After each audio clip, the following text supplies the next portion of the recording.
Hello, friends. It is 5 in the morning. I've been up since 3. Why? I don't know. My body hates me. It's just how it is. My wife and I are supposed to go on vacation today. And I say supposed to like it's not going to happen. It is.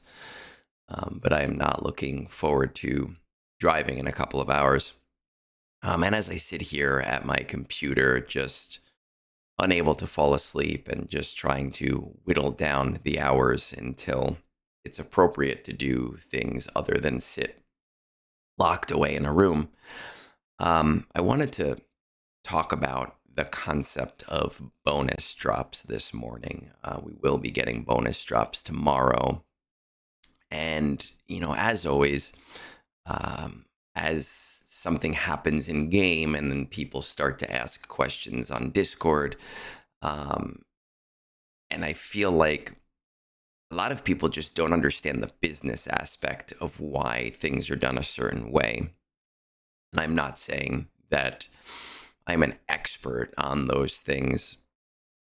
But what I am saying is that I really like to understand concepts because I find that in life and in this game, that the more that I understand the concept of why CG is doing something or why CG is doing something a certain way, the more readily I can prepare for that decision or I can make decisions for my account.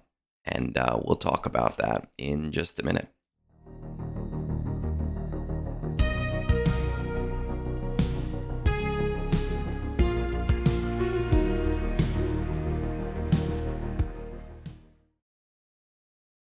Okay, so if you're not living under a rock, you logged into game yesterday and you saw that we are getting bonus drops, right? And they will start on the 8th. So if you're listening to this today, it'll be tomorrow. If you are listening to this a few days from now, it'll be too late.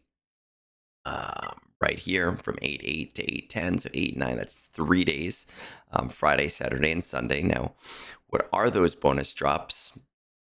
That you would need to go to the data mine to figure out, right? And we are here, blah, blah, blah, data mine. I promise this isn't a news episode, but our drops will be hard light side is Padawan Sabine to flawed signal data. So super nice for someone like me who doesn't really need my normal energy, and I can just probably throw some stuff into getting some flawed signal data.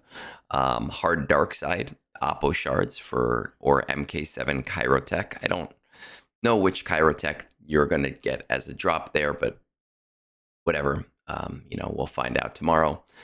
Cantina is Athano, so the newest, a pirate, and then Zetas afterwards. So if you did whale on Athano, you'll get lucky with some Zetas. Oh, hi, kitty. Stop scratching me.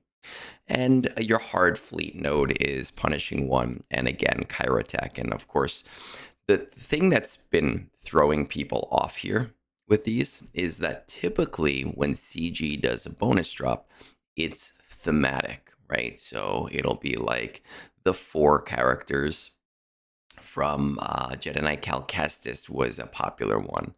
At one point, they did one for all of the characters for Leia's Marquise. At another point, I think we did one for Jabba's Marquise. I believe there was a Master Obi-Wan and a Padawan Obi-Wan and a Master Qui-Gon one that happened at some point. They've always been thematic. And what's throwing people off here is how unthematic these bonus drops are. Okay, that is really the interesting point. So I don't really need the game to explain this, but if we look at the bonus drops, we have Padawan Sabine, we have Oppo, and we have Athano. And what do those translate to? Padawan Sabine, kitty, do you want to be in the video? Hello, fatty. You are distracting me. You want to show everybody your butt? Yes, yes, you do. Okay, cool. Um, these are all unaccelerated farms, 4 major farms, right? So Padawan Sabine is for Ahsoka Tano. Oppo is for Order 66 and the clones and Lord Vader. Athano is for Hondo. And Punishing One just happens to be a really awesome ship for the Executor and building out the Executor. And since it's been basically a year since we've seen anything from fleets, I think that CG has kind of given up in that aspect and said, you know what, let's just get everyone on the same page because we don't know what to do. So, anyway, the business reason of why they're doing this is as a 13.5 million GP account, the only thing that I need to farm is pirates, and I need to get out of 13.5 million account mentality of like, well, I don't need any of this stuff and it sucks. And I need to understand that there are players at all levels of the game.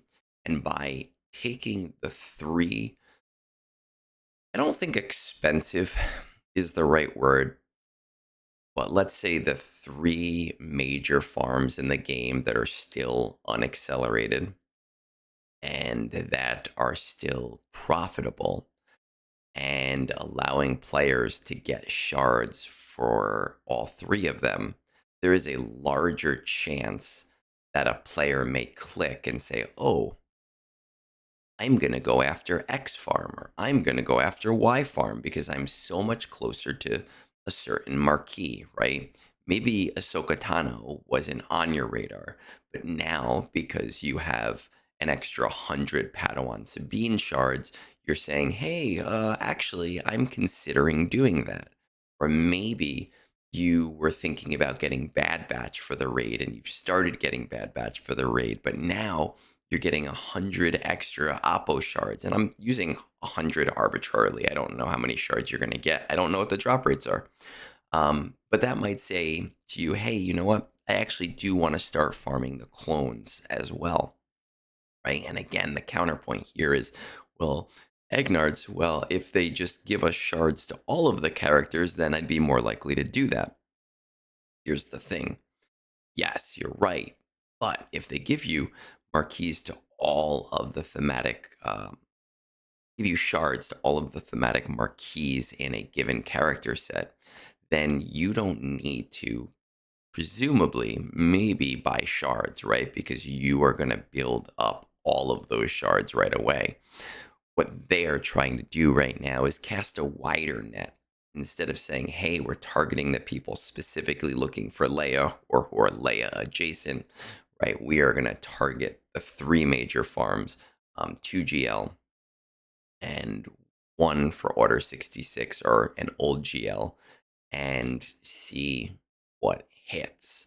Um, I think it is a smart business move for them. It is obviously disappointing as a player because as a player, typically we are on a dynamic mindset of doing this one farm and getting through this one farm. Um, and this kind of goes contrary to that, but it makes sense if we think about all of the moves that I almost said Disney, but that CG is making recently. They have done things to make overall farms less expensive, but by casting a bigger and wider net of consumers. And that has been their strategy for about a year to a year and a half. And that is effectively what we're seeing with these bonus drops is casting that wide net and saying, let's kind of see what happens here. I know as someone who only needs Athano, right? Punishing One I have, Oppo I have, Padawan Sabine I have.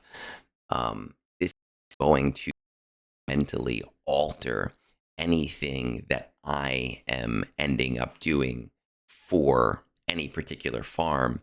But I am not representative of the largest majority of consumers within the game, right? Over the last 3 years, CG has done quite a bit to build up the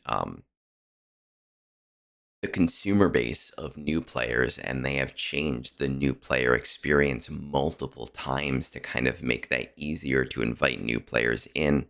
And I did a video about 4 or 5, maybe 6 months ago called Egnards Lemonade Stand, and that is one that I am really proud of. And I do really think that people should watch if they haven't watched already. But it explains a lot of concepts around building the market around that specific market share of consumers. And this is just a consistency in that strategy. Um, as I said, it's super early in the morning right now. But I needed to get this out of my head because it's been in my head since yesterday, since this was happening, and since being a part of multiple conversations on Discord. So I hope that at least a small amount of you out there found it helpful. And if not, I hope at least that you enjoyed my kitty's very, very enormous behind. Kitty, do you have anything to say? What?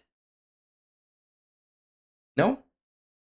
Okay. Well, with that said, I hope you guys have a very, very glorious day and that nothing happens in the game over the next 4 days so that I can sit on a beach and relax.